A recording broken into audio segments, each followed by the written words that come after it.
하나님의 사랑을 느끼기 원할 때, 그렇지만 우리의 고통받으시는 구세주요 치료자이신 예수님은 이 땅에 머무르시지 않았다. 오늘날 우리가 예루살렘으로 날아가 차를 빌려 예수님과 개인적인 약속을 잡을 수는 없다. 오늘날 하나님의 사랑을 어떻게 하면 확실히 느낄 수 있을까? 우리에게는 물론 하나님이 우리 안에 계신다는 실제적인 표로 성령님이 계신다. 그리고 하나님이 세상을 바르게 세우시고 얼굴과 얼굴을 대하고 우리를 만나시리라는 미래의 약속이 있다. 그렇지만 지금은 어떤가? 무엇이 이 땅에서 하나님의 사랑을 우리에게 생생하게 확신시켜 줄 수 있는가? 여기서 바로 이 땅에서 하나님을 진실로 따르는 모든 사람들의 공동체인 교회가 시작된다. 성경은 그리스도의 몸이라는 말을 쓰며 그 말이 바로 우리가 무엇이 되어야 하는지 표현한다. 그리스도인들은 말과 행동과 돌보는 일에 있어서 그리스도를 나타내도록, 특별히 가난한 자들에게 나타내도록 부름을 받았다. 그리스도의 몸이 고통당하는 사람들을 어떻게 섬길 수 있을지 이해하는 한 가지 좋은 방법이 있다. 행동을 보는 것이다. 나는 그것을 보았고 내 생애에서 경험하였다. 그리고 다른 사람들의 생애에서도 그것이 역사하는 것을 보았다. 큰 고통과 큰 회의를 갖고 살던 마사라는 사람을 소개한다. 마사를 처음 만났을 때 그녀는 매력적인 26의 여성이었다. 그렇지만 자신을 ALS 또는 루게릭병이라고 부르는 병에 걸렸다는 것을 안 날부터 그녀의 인생은 영원히 변화되었다. ALS는 신경계를 파괴한다. 처음에는 자유의지로 움직이는 팔과 다리를 공격하고 그 다음에는 손과 발을 공격한다. 점점 진행하여 마침내 호흡에 영향을 미치면서 죽음으로 몰아간다. 때로 한 사람의 육체가 빨리 무너지기도 하고 그렇지 않기도 한다. 마사가 자신의 병에 대해 내게 처음 말했을 때는 완전히 정상인 같아 보였다. 그렇지만 한 달 후 그녀는 휠체어를 사용하고 있었다. 그녀는 대학 사서직에서 해고당했다. 다음 달 그녀는 오른팔을 쓸 수 없었다. 곧 다른 팔도 사용할 수 없고 손도 거의 움직일 수 없어서 새로운 전기 휠체어에 앉아야 했다. 재활병원으로 마사를 찾아가기 시작했다. 그녀를 휠체어에 태우거나 내 차에 태우고서 잠깐씩 드라이브를 했다. 그녀가 경멸을 느끼는 그 고통에 대해 알게 되었다. 그녀는 옷을 입거나 베개에 머리를 두거나 요강을 비우는 등 모든 움직임에 도움을 필요로 했다. 그녀가 울 때 누군가 그녀의 눈물을 닦아주고 그녀의 코에 티슈를 받쳐주어야 했다. 그녀의 몸은 완전히 자신의 의지에 반했다.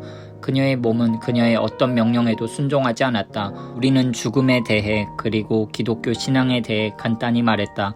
영생에 대한 그리스도인의 큰 소망, 궁극적인 치유, 부활과 같은 말들이 마사 같은 사람을 가리킬 때는 공허하고 나약하며 연기처럼 희미하게 들린다는 것을 서슴없이 당신에게 고백한다. 그녀는 천사의 날개가 아니라 옆으로 풀썩 쓰러지지 않는 팔을, 침 흘리지 않는 입을, 허탈해지지 않는 폐를 원했다. 고백하건대 영혼이라는 것, 심지어 고통이 없는 영혼이라는 것이 마사가 느끼는 고통과는 맞는 것 같지는 않다. 마사는 물론 하나님에 대해 생각했다. 그렇지만 사랑의 하나님에 대해 생각하기는 어려웠다. 그녀는 임종의 회심에 대해서는 완강히 거부하면서 두려움이 아니라 단지 사랑해서 하나님께 돌아가고 싶다고 고집했다. 그녀를 그토록 고통받게 내버려둔 하나님을 어떻게 사랑할 수 있겠는가? 10월쯤 ALS가 마사의 온몸에 급속도로 퍼졌음을 분명해졌다. 숨쉬기조차 힘들었다. 그녀의 머리에 산소 공급이 줄었고 말하는 도중에도 잠을 잤다. 때로는 밤에 질식할 것 같은 공포 속에서 깨어났지만 도움을 청할 수도 없었다.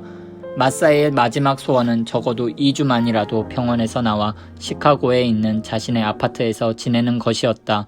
그녀는 시간이 얼마 남지 않음을 보고 친구들을 한 사람씩 불러 작별 인사를 하고 자신의 죽음을 받아들이기로 했다. 그녀의 아파트에서 보낼 2주간은 문제였다. 24시간 계속되는 간호를 누가 한단 말인가? 병원에서는 정부의 도움을 받을 수 있지만 집에서는 아니었다. 살아있기 위해 그녀에게 필요한 집중 간호를 받을 수 없었다. 그래서 몇 명의 그리스도인들이 마사에게 필요한 정성스러운 간호를 무료로 하겠다고 나섰다. 그들은 마사를 하나의 과제로 받아들이고 그녀의 마지막 소원을 이루는데 필요한 모든 것들을 자원봉사하기로 했다. 16명의 여성들이 그녀를 위해 자신들의 삶을 재조정하였다.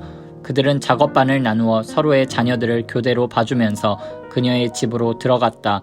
마사와 함께하면서 그녀의 발작과 불평에 귀를 기울이고 목욕시키고 그녀가 일어나 앉도록 도와주었으며 그녀를 사랑하였다. 그들은 자신들을 주었다. 그들은 그녀와 함께하면서 그녀의 고통에 의미를 부여하였다. 마사에게 그들은 하나님의 몸이 되었다. 그 여성들은 또한 마사에게 그리스도인이 가지고 있는 희망에 대해서도 설명해 주었다. 그녀에게 하나님은 무자비하고 심지어 잔인하게 느껴졌음에도 불구하고 마침내 마사는 하나님의 사랑이 하나님의 몸, 곧 자신 주위에 있는 사람들에게서 나타나는 것을 보면서 그리스도 안에 계시는 하나님께로 나아왔다. 그리고 자신을 위해 돌아가신 그분을 믿는 믿음에 자신을 드렸다. 그녀는 두려움 가운데 하나님께 나아오지 않았다. 그녀는 드디어 그분의 사랑을 찾았다. 마침내 자신을 돕는 그리스도인 여성들의 얼굴에서 하나님의 사랑을 읽을 수 있었다. 에반스턴에서 드린 아주 감동적인 예배에서 그녀는 몸이 극도로 쇠약해진 가운데 간증을 했고 세례를 받았다. 추수감사절 전날 마사는 죽었다. 폭삭 내려앉고 쭈그러지고 허약해질 대로 허약해진 그녀의 몸은 지난날 아름다운 모습에 비하면 형편이 없었다. 마침내 몸이 더 이상 기능을 하지 못했을 때 마사는 그 몸을 떠났다. 오늘 마사는 온전하고 승리에 가득 찬 새로운 몸 안에 살고 있다. 예수님이 고통과 죄와 고난과 죽음을 이기셨기 때문에 마사는 살아있다. 그리고 그리스도의 몸인 교회가 실제적으로 그녀에게 승리를 보여주었기에 마사는 그 승리를 찾았다. 그녀는 고통을 통해 진실로 자신이 누구인지 알았다.